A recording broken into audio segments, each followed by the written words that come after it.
My sixth question is, what have you learned about technologies from the process of constructing this product? Well, with our preliminary coursework, we really struggled with camera work. We couldn't really keep the camera steady or use a stabilizing tool in Final Cut. So what we did is we looked up clips and tutorials on how to use the stabilizing tool. We sort of just tried to keep our hands as steady as we can while using the camera, or use a tripod whenever it was able to. So the tripod actually came in rather handy with most of the shots being shot on this. All the talking shots were used in it, majority of the shots in which we were getting ready, and the shots of me walking towards the restaurant. So this really did come in quite handy. With the stabilizing tool, tutorials on YouTube or on the Final Cut website helped us out quite a lot in using the stabilizing tool, as we couldn't use it before.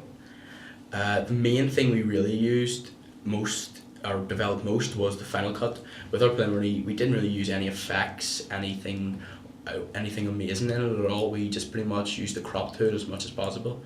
But with the newer coursework, we have just kept the same things we did in our preliminary as perfect as we can. We kept everything cut down perfectly, made everything run as well. But this time we used dual audio. We used music as well whilst playing a voiceover. We used the voiceover and an audio. This was quite hard to do, but with just a bit of common sense and working about with it, we got this to work pretty well. Although anytime you added new audio, the Final Cut seemed to get corrupt, so you had to keep fixing it and refixing it, and this sort of took a bit of time. But with the split screen effect that we used, this sort of really made it look a lot better than our preliminary, which didn't really have anything magical in it. So with the split screen, this really set us apart from our original coursework.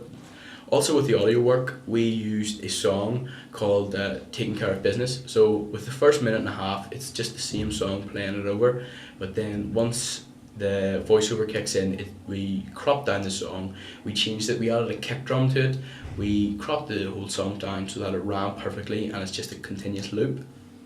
This did take a while. We couldn't do it on GarageBand, so we got some help from a new program. This new program was able to shred off milliseconds and led us to have the song perfect, have it all running exactly the way we needed it to, and it ran extremely smooth.